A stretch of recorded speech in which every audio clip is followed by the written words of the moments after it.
We are live Tuesday, July 14th, 2020 in City Council Chambers, Mount Vernon, New York.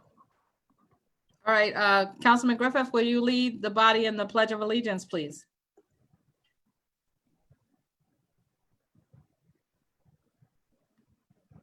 My pleasure. You please stand. I pledge allegiance to the flag of the United States of America and to the republic for which it stands, one nation, under God, indivisible, with liberty and justice for all. Thank you so much. Clerk, please read the call of the meeting.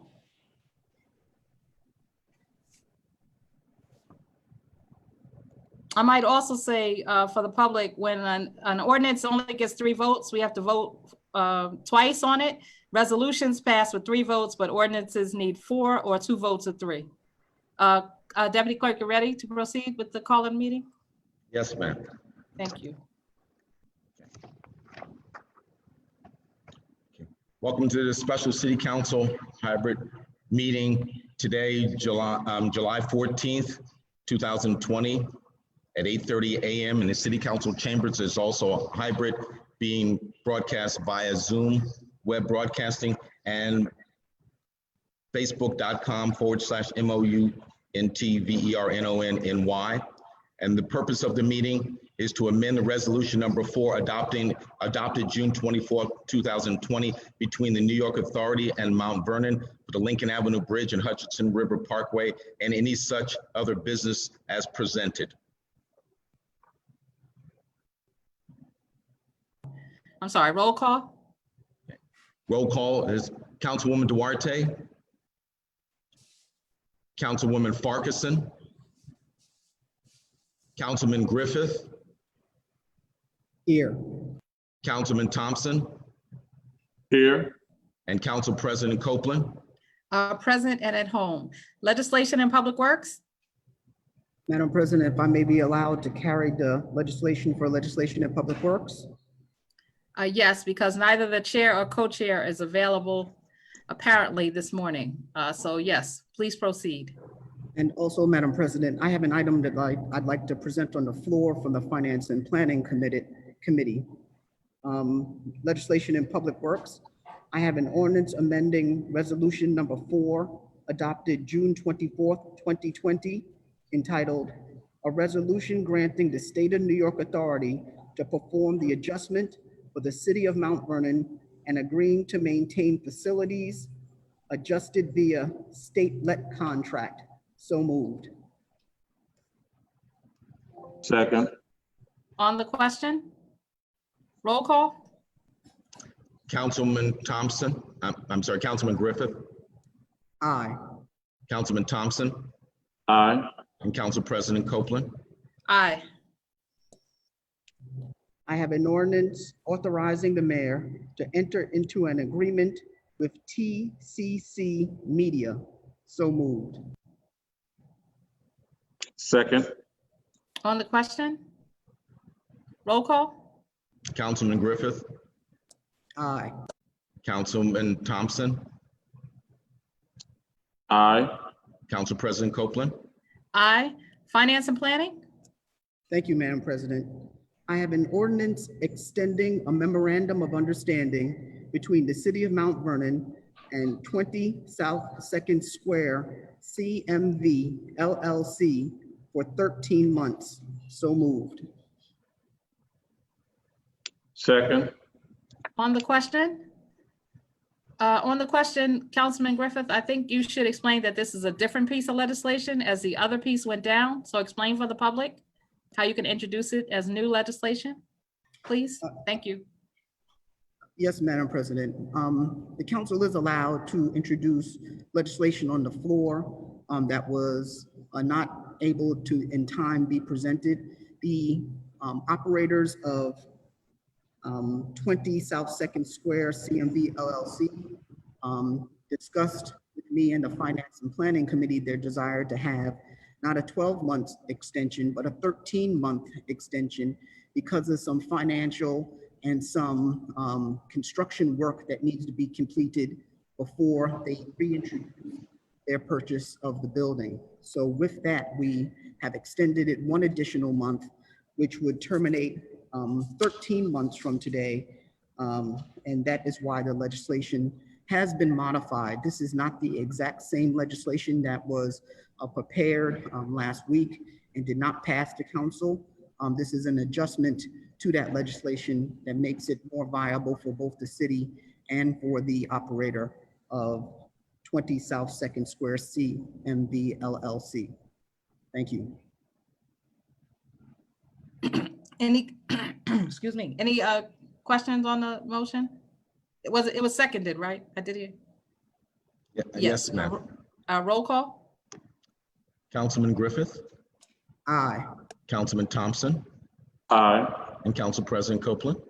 Aye. So Councilman Griffith, Okay. while I have you, we have, I guess, a couple of good things to report. Well, from our perspective, it's good because it's revenue for the city. 42 West Broad, I understand, you're having a walkthrough tomorrow. So unfortunately, I can't join you as my doctor. I'm getting my staples out. I hope to be in the building either Thursday or Friday. So just let me know when we're going to plan that Finance and Planning Committee so we can duly notice it, because we have a lot to discuss. As you know, we have several pieces of legislation as well as projects that we need to discuss before moving forward to the full body. Yes, if I may, Madam President.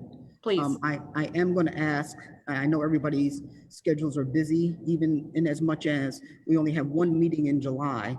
For the last few years that I've been on the council, the month of July is extremely busy for the council, where it seems like we have more special meetings than ever. This July 2020 is no exception. The council, I'm going to request that we arrange a time to meet probably on Thursday at the best time for the council. It is probably best that we all come into the building. Of course, we will stay with social distancing to discuss some of the very, very, very exciting development that may be coming to our city. As you know, the council most likely will have to take lead agency on a lot of these developments. We have some that have been pending for an extremely long period of time, and it is now time to really move on a lot of these developments and to decide what direction they should go in, whether we should take them on as a council, if we should see some of that responsibility to the planning board, and to really kind of grapple exactly how these developments are going to work into our city at the time. So yes, we have a walkthrough of 42 West Broad, which if the community still thinks that it was not a good idea to build that building, I ask you to reach out to myself or Councilwoman Copeland to discuss some of the huge benefits that that development has for the city and why it is so important that we complete that building and have it open sooner than later. It is a financial windfall for the city that we believe will help reduce the taxes, but it can only reduce the taxes once that building is complete and up and running and we have people moving in. There's a lot of good things happening in our city, and we should not delay anymore the big success that we can have in our city. And let me just add this one last point. COVID has done devastating things to our community, but if you look back in history, financial decline, when there's less people working, have produced huge advantages for society. And one example is the Empire State Building. It was built during the Depression. It was built in 13 months. That's because people were eager and ready to work. And the reality is people needed to work. So if Mount Vernon is going to do the right thing, this is the time to take advantage of good development in our city.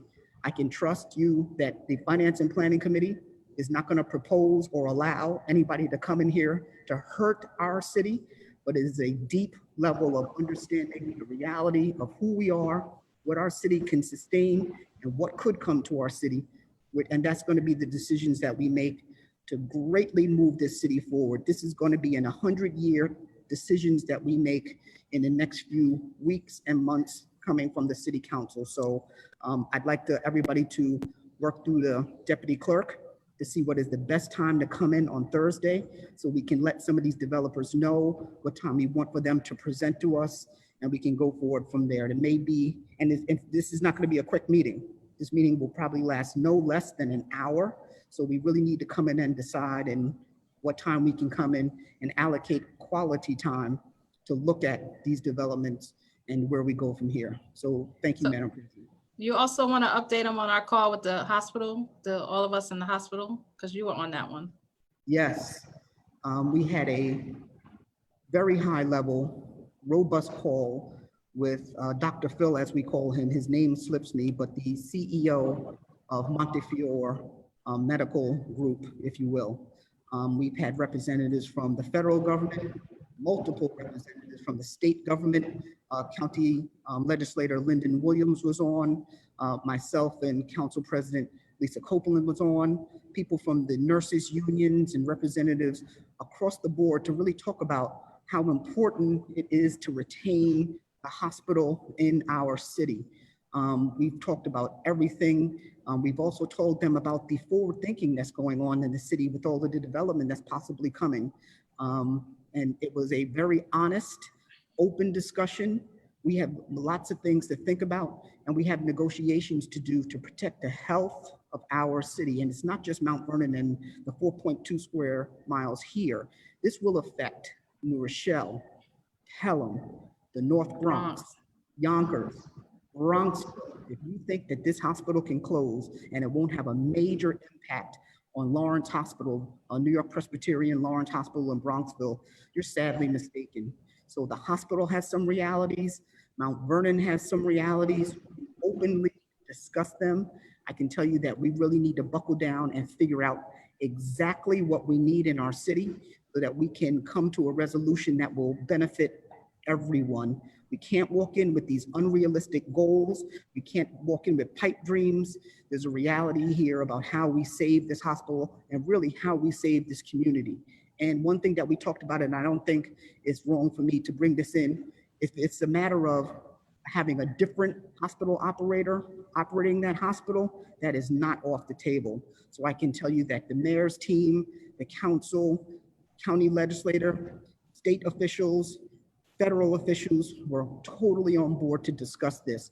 We're reaching out to the governor as well, who has a critical part in the discussion as to how this hospital continues. We've talked about everything. So just know, community, that we are on it. The mayor is on it. Staff is on it. And we hope to have a resolution sooner than later. I will say this and then I'll go. Having this CEO being the lead and Montefiore has already been a benefit for us. He has garnered us time. Quick decisions are not the right thing. We now have time to make a decision about what we need to do, and we need to do it collectively. It's going to have to do with finance and planning and numbers. And let me just say this, your census matters. Everybody must fill out the census because they work off of real data. And if you're complaining about the hospital, but you didn't fill out the census, shame on you, because we need to know that there are 100,000 residents in this city alone, and that's why we need a hospital. We discussed everything. So thank you, Madam President. I'm sure each one of the officials could talk about more levels of impact that they have directly. I'm just gonna keep it at that for now, but this city is on it, and we're not gonna let this hospital go lightly. Thank you. And since we're part-time legislators, you certainly can reach out to the mayor and executive staff who could give you more time. We could be better reached at night. Me, I'm available all the time right now, but hopefully not much longer. And I finally want to say there is a Central Census Committee meeting this evening at 6. It's via Zoom, so if you check the city's website, you can find that. Councilman Thompson, good to see you, brother. How are you? All right, guys, so I'll entertain a motion to adjourn, please, because I know you have another meeting. Did we do roll call? I'm sorry, Madam President. Did we vote on your thing? I thought we did vote. You did vote on item 3, yes. Okay, so I entertain a motion to adjourn, please. Motion to adjourn, Madam President. Second. Thank you. A roll call on adjournment? Councilman Griffith, Aye. Councilman Thompson, Aye. and Council President Copeland. Aye. Thank you all. Stay safe. Keep wearing Thank those you very masks. much, folks. All right. See you soon. Hopefully tomorrow. Be well. All right. You too.